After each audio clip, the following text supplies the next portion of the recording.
Hi, this is Garibay, and today I'm going to be talking about specifically the movie A Star is Born and Dungeons and Dragons, and what the film A Star is Born means for Dungeons and Dragons, for every Dungeons and Dragons dungeon master. Okay, so the reason why I'm talking about A Star is Born, by the way, there are spoilers in this content for the 2018 film A Star is Born, starring Bradley Cooper and Lady Gaga, okay, and Andrew Dice Clay. All right, so basically, I saw A Star is Born last night with my wife. I saw the trailers for this coming up, and I said, that movie clearly does not have any laser guns or magical swords in it. I am going to skip it. I also said to myself, oh, look at that.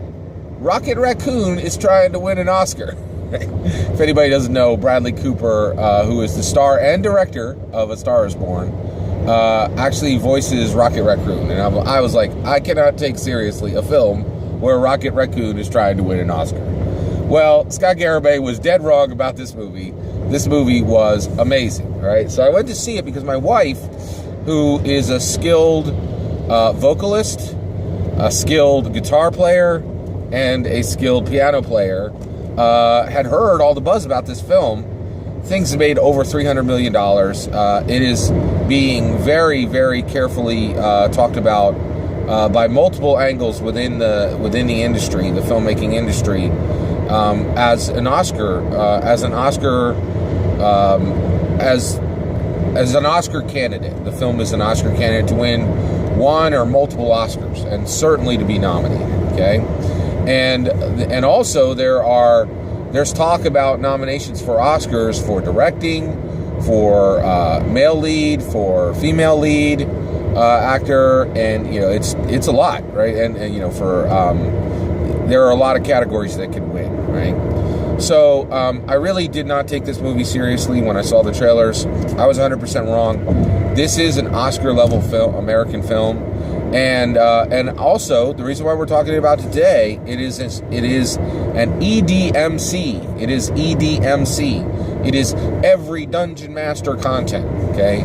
Now there's which means every single Dungeon Master on the planet should consume this content so that their game and their understanding of Dungeons and Dragons is better. Right. A Star is Born is an absolute treasure trove for every Dungeon Master, and every Dungeon Master out there needs to see this film to be a better Dungeon Master and to understand Dungeons and Dragons more clearly. Okay, now there is an asterisk here. A Star is Born is a rated R film, okay, but not all Dungeon Masters are 18, right? So that means that all Dungeon Masters, every Dungeon Master should see this content when they are 18 or older. Okay, so there's a little bit of a caveat there. All right. So why should Dungeon Masters see? Why should every Dungeon Master see A Star is Born? Well, here's why. PIF. It is an acronym, and I'll give you the meanings right now. So pacing, hearing, impact, and focus. Right. So I'm going to go through each one of these points. So one of the biggest things in 2018 A Star is Born is the pacing. So the 2018 Star is Born stars Bradley Cooper and Lady Gaga, and it is the story of Lady Gaga. She plays a character, and so does Bradley Cooper. I'm just going to use their actor names because it's simpler and it allows me to get the point out faster. All right. So Lady Gaga plays a singer-songwriter at the start of her career. And Bradley Cooper plays a singer-songwriter at the end of his career, right? He's a mega superstar. She's a nobody. And it tells the story and this is the important part, it tells the story of two distinct characters. We learn who they are as artists. We learn who they are as people. We learn about their families. We learn about their relationships, right? It tells the story of two people, right? In 2 hours and 14 minutes. The story is incredibly well paced. It is a very, very fast-paced film. In every scene, We are learning about the characters. We're learning about the relationships the characters have. We're learning about the families of the characters. We're learning about events that have happened in the characters' lives or that they suspect will happen in the future, right? It is an incredibly detailed illustration of these two characters' lives, right? It is a powerful, engaging story told quickly, 2 hours and 14 minutes, right? Now, this is incredibly important for every dungeon master on this planet because pacing is our biggest problem today in tabletop role-playing games, okay? We have absolutely horrendous traditions when it comes to pacing. All of our traditions for storytelling within Dungeons and Dragons come from the 1980s, really, and it is the 4-hour game, the game with no determined end, right? A 4-hour session, a story with no determined end, and a story length of months or years. For the modern, now this was awesome in the 80s when nobody had anything to do and there wasn't super awesome video games and super awesome movies and super awesome novels and a million other super awesome things to do. But this is America today, and we are balled out in art, balled out in money. America is running on magnetic rails, right? And we have too much to do to be, sitting around with 4-hour sessions, stories with no determined ending, and stories that take months or years to go away. These traditions have to be slain. They have to be killed, right? They are the worst possible pacing traditions. And in the modern world, I truly believe we have every dungeon master has a story to tell, and that story will never, ever, ever be seen, right? I have proof of this. I myself, you can find on the internet, I was in a long-running tabletop role-playing game that I was in for no less than, I think I was in there for about 14 or 16 months. And the game had run for a year before that. And I told that dungeon master, your game is never going to see an end, and the people that you are showing this story to, online, they're never going to see the end of the story. And there were people who invested time in watching those online games for literally 40, 50, 60 hours, and that game is completely off the air now, right? It's no longer being put up. The story is no longer captured. It was a bridge to nowhere, right? And the reason why is the pacing on our games has to get fixed for modern storytelling, right? Modern audiences do not want 4-hour sessions. They do, and this is the people who would be watching the games or hearing the stories of the games, and even for the players who participate, but they're secondary in this. There's no more time for 4-hour sessions, no more time for stories with undetermined endings, and no more time for stories that take months or years to tell. It's the worst. Okay, all right. So let's go to the next one. All right. So the next one is focus. Okay, So the focus of this film, right? I really think Gary Gygax created Dungeons and Dragons. It was one of the most innovative things that's ever been done in all of gaming, in all of art, really. All right, in all of storytelling. All right. Mike Mearls came along, and I really think he has come very close to perfecting what Gary Gygax started. And one of the most powerful punctuation points he put on the sentence that Gary Gygax started was understanding that Dungeons & Dragons is 3 things. It is exploration, it is interaction, and it is combat. Exploration, interaction, and combat are in A Star is Born. Combat is there very minimally. The focus of this film is interaction, but also there is exploration in this film. Literally, the stars explore the United States of America. They literally explore the Earth, right? Different areas of the Earth. They explore their relationships. They explore themselves. They explore their family history. They explore music, right? And of course, there's interaction constantly throughout the film. Okay, human interaction. Now, the focus of this film is, and so just like and so we as another massive problem that Dungeons and Dragons has is Mike Mearls told us this game is 1/3 combat. There are 3 pillars of Dungeons and Dragons. So combat should be 33% of your game. But when you look at the game, right, when you look at the PHB, the MM, and the DMG, you will find far, far, far more emphasis on combat within those pages. I would say that half to 80% of the game's pages are dedicated to combat, right? So if there's only 20% left for exploration and interaction, then the focus is wrong, right? And that's the issue. Is one of the things that we can see when we look at the story of A Star is Born, which we can see that there can be a focus on a story, and a story can be engaging and compelling and exciting and fun. If you watch, that story can be there if the focus isn't completely combat. But combat is there. Combat is absolutely in A Star is Born. It's interesting. So we have to fix that focus. We have to make sure that we are focusing more on interaction and exploration. And any dungeon master that will watch A Star is Born will walk out of that with 50 hooks to make sure that there are awesome ways to put interaction and exploration into your game.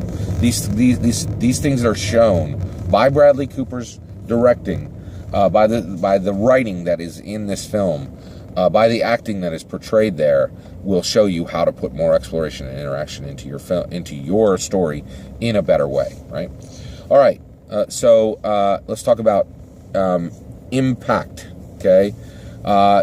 Now, in this movie, there is, at the end of the film, Bradley Cooper's character realizes that he is majorly screwing up the life of the woman he loves and kind of downing her career and dragging her down like an anchor.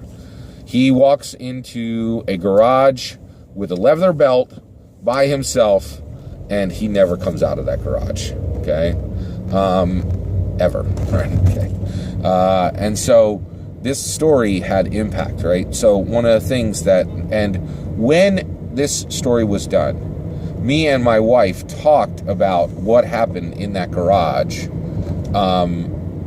at length, and there were multiple important questions that we were able to delve into. And so one of the things here is, just like the film A Star is Born puts impact around the death of a character, our games, right, there is going to be very often within a good Dungeons & Dragons game, there is going to be the death of a player character. And so this film is saying, if there's going to be a character death, that needs to have meaning, right? That needs to have impact, right? So one of the things right out of the gate is, we get to choose what goes into our game and what we don't, what spells we use. One of the things I've thought for a long time, I think Resurrection needs to come out of the game. I really do. I really think Resurrection absolutely needs to come out of the game. The more I've thought about it,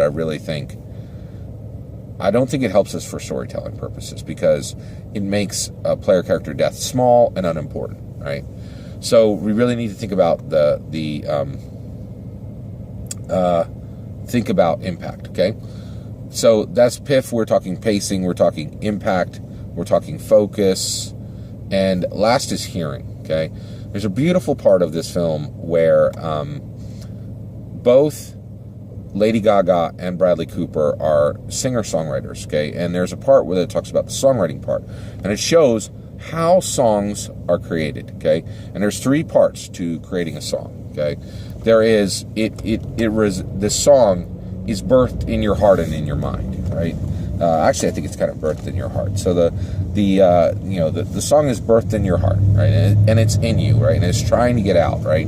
And at first, you think about it, right? And then you might sing it to yourself, right? Then it goes onto paper, and you're writing the words down, okay? And there's more than one point in this movie where, these two bring a piece of paper to each other, and they both say this to each other at different points in the movie. So Bradley Cooper says it to Lady Gaga first, and then Lady Gaga says it to Bradley Cooper later. And, so Lady Gaga says to Bradley Cooper, "How do you hear this? How do you hear this?" Right? And then Bradley Cooper takes a piece of paper and plays the song that he's written on the piano for Lady Gaga. And he's showing her how he hears the music. And I talked to my wife about this, and she said, for musicians, this is how they work, right? If one musician hands another musician a piece of paper, right, and it just has the words, they can't play that song. Even if they were able to give them all the notes, right, you still wouldn't be able to really hear that song. You can't hear that song. You don't know what its true shape is until you've heard the person who wrote those words and wrote those notes down until they play it, right? Because music just doesn't exist on a piece of paper or on within the notes, right? It is a performance, a human performance, right? And absolutely every dungeon master on the planet has to see this. And because we make our stories in the same way. Our Dungeons & Dragons stories are born in our hearts. They're scribbled onto pieces of paper, right? Now, most of us, no one ever hears our stories before we give it to our players, right? That they're hearing it for the first time, played when we actually play the game, right? One, this actually tells me, maybe I should be going over my Dungeons & Dragons stories with another dungeon master before my players see it, right? Might be a good idea. But just understanding how our stories are created, there's this model that's beautifully, beautifully illustrated within A Star is Born, saying this is how art is created. This is how music is created. And our stories, our Dungeons & Dragons stories, are exactly the same. They're born in our hearts. They're scrawled down on a piece of paper. And then we show people how we hear our stories, right? And our tonation and our cadence, everything that's in us, really just brings these stories to life. And you can see this so clearly and so quickly within A Star is Born, right? And, it's incredible, right? And so, one, this film is just pointing the way for every dungeon master out there. Your story is born in your heart. You scroll it on a piece of paper, and then you bring it to life with your performance, right? And our players are experiencing that, and then then there becomes like a recursive loop where if they're really digging on what we're putting down, that story gets even more beautiful and it gets more rich, right? And it gets more lustrous, right? And I've just never seen a film in my entire life that looks at the act of bringing art out of yourself and giving it to other people. And that's what we as dungeon masters are doing, is we are creating art within ourselves, bringing it out and giving it to people to experience. And that is changing within our game, right? Previously, our stories were captured for 4 or 5 players, right? And then maybe a few people who got to hear the story secondhand. But now there are literally millions of US dollars that are being devoted to capturing the stories of Dungeons & Dragons and presenting them not to thousands, not to hundreds of thousands, but literally to millions of viewers. And so the idea of where do our stories come from? How do we present them to our audience? How are they received? There's just no better model for seeing that quickly and beautifully than in the film A Star is Born, okay? So that is why A Star is Born is EDMC. Every Dungeon Master content and every single Dungeon Master on this planet needs to see A Star is Born, or without a doubt, your game is going to suffer. It's going to be a lesser game than you could have produced. It is shocking and stunning to me how much is able to be learned about being a good dungeon master and about the game of Dungeons & Dragons itself within A Star is Born. It's truly incredible. Definitely go check it out if you're a dungeon master. I'm really curious if you saw the movie. Let me know what you thought. And if you didn't see the movie, let me know what you think of applying these lessons from A Star is Born to a Dungeons & Dragons game. Thank you very much as always, for watching and listening through this content. And please consider liking and subscribing. Thank you very much.